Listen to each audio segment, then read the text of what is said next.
నమస్కారం అనిల్ సింగ్ గారు. నమస్తే నాగరాజ్ గారు.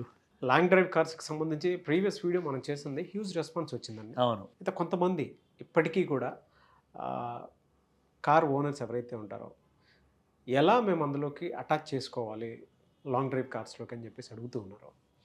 ప్రాసెస్ ఏంటి సార్ అసలు? లాంగ్ డ్రైవ్ కార్స్ వాళ్ళతో ఎక్స్పీరియన్స్ ఎలా ఉండింది అండ్ వాళ్ళ యాప్లో మన జర్నీ ఎలా ఉండింది అన్న విషయం మీతో షేర్ చేస్తా. సో చాలా ముఖ్యమైన విషయము ఇది long drive cars app Nagaraj. So ఇందులో ఏంటంటే ఫస్ట్ ఆఫ్ ఆల్ ఇక్కడ ఇది మన లొకేషన్ అనమాట. అంటే మనము లేదా మన కార్తో పాటు మనం ఎక్కడైతే ఉంటున్నామో ఆ లొకేషన్ అక్కడ చూపిస్తుంది. కిందికి వెళ్తే ఇక్కడ క్వైరీస్ అంటే FAQs ఉన్నాయన్నమాట, ఫ్రీక్వెంట్లీ ఆస్క్డ్ క్వశ్చన్స్. ఇందులో వచ్చేసేసి what are the required documents మొట్టమొదటి ప్రశ్న ఉంటుంది. అటాచ్మెంట్ ఎలా చేయాలో కార్ని. హూ పేస్ ఫర్ ఫాస్టాగ్, ఒకవేళ మీ కార్ హైవే రోడ్కి వెళ్ళింది అనుకోండి ORRలోకి, అక్కడ ఫాస్టాగ్ ఎవరు పే చేస్తారు. మూడో ప్రశ్న what happens in case of an accident. ఒకవేళ what if you need your car for self use, మీకు ఒకవేళ మీ పర్సనల్ యూస్ కోసం కార్ కావాలి అంటే మీరు ఎలా మళ్ళీ తిరిగి పొందగలుగుతారు. దాని తర్వాత ప్రశ్న వచ్చేసి how are traffic challans handled. ఇప్పుడు కార్ ఎవరైనా సిగ్నల్ జంప్ చేశారు, అలాంటి ప్రాబ్లమ్స్ ఏదైనా జరిగిందంటే చలాన్ పడుతుంది. సో ఆ చలాన్ ఎవరు కడతారు, ఆ డీటెయిల్స్ అన్నిటికీ కూడా ప్రతి ప్రశ్నకి ఆన్సర్స్ ఇక్కడ మనము క్లిక్ చేయగానే ఇక్కడ కింద మనకి ఆ ఆన్సర్ అనేది కనపడుతుంది అక్కడ.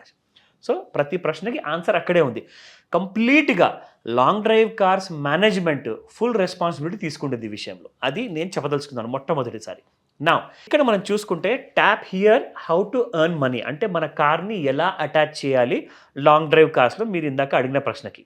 ఇక్కడ మనం క్లిక్ చేయగానే we will go to the ఒక పాపప్ మెన్యూ వస్తుంది. అంటే నా కార్ నంబర్ ఏంటి, ఆ కార్ నంబర్ ఇక్కడ నేను టైప్ చేయాలి. ఓకేనా? నా కార్ నంబర్ టైప్ చేశాక నేను ఇక్కడ కంటిన్యూ అని ప్రెస్ చేస్తా బటన్. సో ఈ ఆటోమేటిక్గా కొన్ని ఇంపార్టెంట్ విషయాలు అడుగుతున్నమాట. నా కార్ యాక్చువల్గా ఏ బ్రాండ్ కార్, అలాగే అది పెట్రోల్ కారా డీజిల్ కారా. ఇలా ఫస్ట్ క్వశ్చన్ వచ్చేసి సిటీ, నేను ఏ సిటీలో ఉంటున్నాను. ఎందుకంటే ఎక్కడైతే నేను ఉంటున్నానో ఆ డిఫరెంట్ సిటీస్లో మనకు long drive car services available ఉన్నాయి. ఏ లొకేషన్లో అటాచ్ చేయాలి సార్? హైదరాబాద్ మన మొట్టమొదటి వెరీ ఇంపార్టెంట్ ప్లేస్ అండి. ఇది ఇక్కడ హెడ్ ఆఫీస్ అండ్ ఇక్కడే మనకి మనము అటాచ్ చేసుకోవచ్చు. రెండోది బెంగళూరు సిటీ, వరంగల్, వైజాగ్, గోవా అండ్ విజయవాడ. ఓకేనా? సో ఇప్పుడు నేను హైదరాబాద్ సిటీ సెలెక్ట్ చేస్తున్నాను నాగరాజ్. సో ఇక్కడ సెలెక్ట్ చేశాక నా కార్ మోడల్ ఏంటి ఆ డీటెయిల్స్ ఇక్కడ నేను టైప్ చేసుకుంటాను. దాని తర్వాత నా కార్ పేరేంటి, అంటే ఏ కంపెనీకి చెందిన కార్, ఇక్కడ నా డీటెయిల్స్ అని వచ్చేస్తాయి. దాని తర్వాత ఫ్యూయల్ టైప్, అంటే నాది ఈవీ కారా పెట్రోలా డీజిలా. దీని తర్వాత సిట్టింగ్ కెపాసిటీ, 5 కూర్చోవచ్చా, 7 కూర్చోవచ్చా, 9 మందా. కార్ కలర్ ఏంటి, silver colour, black colour, white colour, అది ఉన్న కార్ కలర్ మనం ఇక్కడ ప్రెస్ చేయాలి. దాని తర్వాత మ్యానుఫ్యాక్చరర్ డేట్, ఈ విషయం చాలా ముఖ్యమండి. 2014 లేదా 2014 తర్వాత మ్యానుఫ్యాక్చర్ అయిన కారే ఇక్కడ మనం అటాచ్ చేయొచ్చు లాంగ్ డ్రైవ్ కార్స్లో. ఇక్కడికి వచ్చిన తర్వాత కార్ ఓనర్ నేమ్, నేను నా కార్ ఓనర్ కాబట్టి ఇక్కడ నేను నా పేరు నేను టైప్ చేసుకుంటా. ఆ డీటెయిల్స్ అన్ని ఇక్కడ నేను ఫిల్ చేసిన తర్వాత నెక్స్ట్ పేజ్కి ఎలా వెళ్ళాలో మీకు చూపిస్తా. ఇక్కడ మీరు చూడొచ్చు నాగరాజ్, నేను డీటెయిల్స్ అన్నీ కూడా ఫిల్ చేశాను. దీని తర్వాత కంటిన్యూ బటన్ ప్రెస్ చేస్తా. సో ఒక్కసారి కంటిన్యూ బటన్ ప్రెస్ చేసిన తర్వాత అది చూపిస్తుంది నాకు 10,000 to 50,000 రూపీస్ మధ్యలో నేను ఎర్న్ చేయగలుగుతా. 10,000 ఎందుకు పెట్టారు అండ్ 50,000 ఎందుకు పెట్టారంటే 50,000 అంటే ఫుల్ నెలలో, మొత్తం ఈ నెలలో 27 రోజులు నా కార్ ఒకవేళ బుక్ అయిందనుకోండి, నాకు 50,000 వరకు ఇన్కమ్ వస్తుంది. ఇన్ కేస్ 27 డేస్ నా కార్ మాత్రం లాంగ్ డ్రైవ్ కార్స్కి నేను ఇచ్చేసాను, కానీ బుకింగ్ మాత్రం రాలా, మరి అలాంటప్పుడు నాకు లాస్ కదండి. అవును. ప్లాట్ఫామ్స్ డీటెయిల్స్ అన్నీ ఇక్కడ ఉన్నాయన్నమాట, ఎలా యూజ్ చేయాలి అని చెప్పేసి. దీని తర్వాత ఇక్కడ మీకు నేను నెక్స్ట్ పేజ్కి వెళ్ళిపోతాను. ఆ డేటా ఏముంటుందండి నెక్స్ట్ పేజ్లో?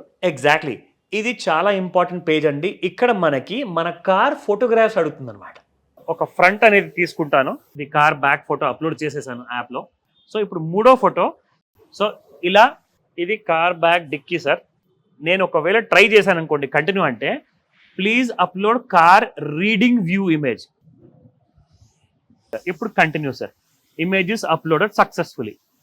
సో ఇప్పుడు నేను ఇక్కడ నా పొల్యూషన్ సర్టిఫికేట్, కార్ది, కార్ అడ్రస్, నేను ఉంటున్న అడ్రస్, దాంతోపాటు ఇన్సూరెన్స్ సర్టిఫికేట్, అవన్నీ నా ఇంటి అడ్రస్తో సహా ఇక్కడ నేను యాడ్ చేసిన తర్వాత నా కార్ డీటెయిల్స్ అన్నీ కూడా యాప్లోకి వచ్చేస్తాయి. ఓకే. సో నా కార్ని ఎవరైతే రెంట్కి తీసుకోవాలనుకుంటున్నారో వాళ్ళు ఇక్కడ చూసుకొని నా కార్ డీటెయిల్స్ అని చూసుకున్న తర్వాత వాళ్ళు సెలెక్ట్ చేసి కార్ బుక్ చేసుకోవచ్చు. ఏ కార్ ఓనర్కైనా సరే డెఫినెట్గా వాళ్ళ సేల్ పాయింట్ ఏదైనా ఉంది అని అంటే ఎవరైనా బుక్ చేసుకుంటేనే బాగుంటుంది అనుకుని చూస్తారు. ఒకవేళ ఎటువంటి బుకింగ్స్ రాలేదు, ఇప్పుడు కారు ఓనర్ పరిస్థితి ఏంటి అంటే ఏ విధంగా ఉంటుంది అసలు? నేను నా కార్ని అక్కడ అటాచ్ చేశాను లాంగ్ డ్రైవ్లో. ఒకవేళ నిజంగానే బుకింగ్స్ వీళ్ళు అన్నట్టుగా రాకపోతే నా పరిస్థితి ఏంటి? నా కార్ అక్కడే ఉంటుంది, పైగా నేను యూజ్ చేసుకోలేదు, అది నాకు పెద్ద హెడేక్ అవుతుంది. కాబట్టి నేను అడిగిన తర్వాత కంపెనీ వాళ్ళు ఇన్ఫ్యాక్ట్ ఏం చెప్పారంటే, sir minimum car booking guarantee ఉంటుంది. ఎలా ఉంటుందంటే 27 days మొత్తం నేను అటాచ్ చేసిన తర్వాత అందులో నుంచి ఒకరోజు కూడా బుక్ కాకపోతే మినిమం 10 days బుకింగ్ అమౌంట్ నాకు వాళ్ళు యాజ్ అ కాంపన్సేషన్ అమౌంట్గా పే చేస్తారు. ఓకే, ఎగ్జాంపుల్ 1000 రూపాయలు పర్ డే అనుకోండి నా కార్కి ఎగ్జాంపుల్. అలా 10 రోజులకు సంబంధించిన 10,000 రూపాయలు నా అకౌంట్లో క్రెడిట్ చేస్తారు. ఇన్ కేస్ కారు బుక్ అయిందనుకోండి, ఒక రోజు కోసమా వారం రోజుల కోసమా బుక్ అయింగానే ఒక రోజుకి ఫర్ ఎగ్జాంపుల్ 2,000 రూపీస్ రెంట్ ఉందనుకోండి, అందులో నుంచి 50% రెంట్ లైక్ 1,000 రూపీస్ నాకు ముందు పంపించేస్తారు. సో దానికి అర్థం ఏంటంటే నా కారు బుక్ అయిపోయింది, కారు ఆల్రెడీ వాడుతున్నారు. సో అలా మనకి ఆ కార్ రెంటల్ గురించి, కార్లో నుంచి వచ్చే ఇన్కమ్ గురించి మనకు టెన్షన్ పడాల్సిన అవసరం లేనే లేదు. ఇక్కడ మెయింటెనెన్స్ ఎలా ఉంటుందండి?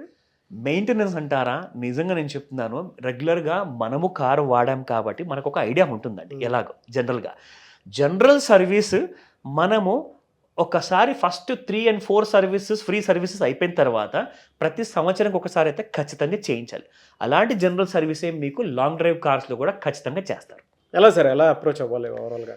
వాళ్ళకి కావాల్సిన కార్ అటాచ్మెంట్ చేయడానికి ఒక నంబర్ ఉంది. ఆ నంబర్ నేను మీకు తెలియజేస్తాను. ఇన్ఫాక్ట్ అదే స్క్రీన్ పైన కూడా కనిపిస్తుంది మీకు.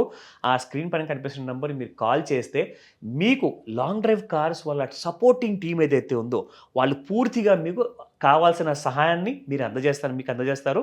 అయితే మీరు చేయాల్సిందల్లా ఏంటంటే ఫస్ట్ అండ్ ఫార్మోస్ట్ మీరు వాళ్ళకి కాల్ చేసిన తర్వాత అక్కడికి వెళ్ళండి, పర్సనల్గా ఎక్స్పీరియన్స్ చేయండి, యాజ్ అ కస్టమర్గా చూడండి వాళ్ళ రెస్పాన్స్ ఎలా ఉంది, వాళ్ళ కార్ గివింగ్ సర్వీస్కి ఎలా ఇస్తున్నారు, దాంతోపాటు అది రెంట్కి ఎలా ఇస్తున్నారు, వాళ్ళ ప్రొసీజర్ ఏంటో ఒకసారి చూసుకున్నాక సాటిస్ఫై అయిన తర్వాతే తప్పకుండా కార్ ఇవ్వమని చెప్తాను. మీరు ఎవరైనా సరే మీరు కారు ఓనర్ అయితే డెఫినెట్గా మీరు అసోసియేట్ అయ్యి ముందుకు వెళ్ళాలి అనుకున్నటువంటి వాళ్ళు స్క్రీన్ మీద మీకు కాంటాక్ట్ నెంబర్ కనిపిస్తుంది. దానికి మీరు కాల్ ఆర్ మెసేజ్ వాట్సాప్ చేసి సో డేటా తెలుసుకొని మీరు వాళ్ళతో పాటు ట్రావెల్ అవ్వచ్చు.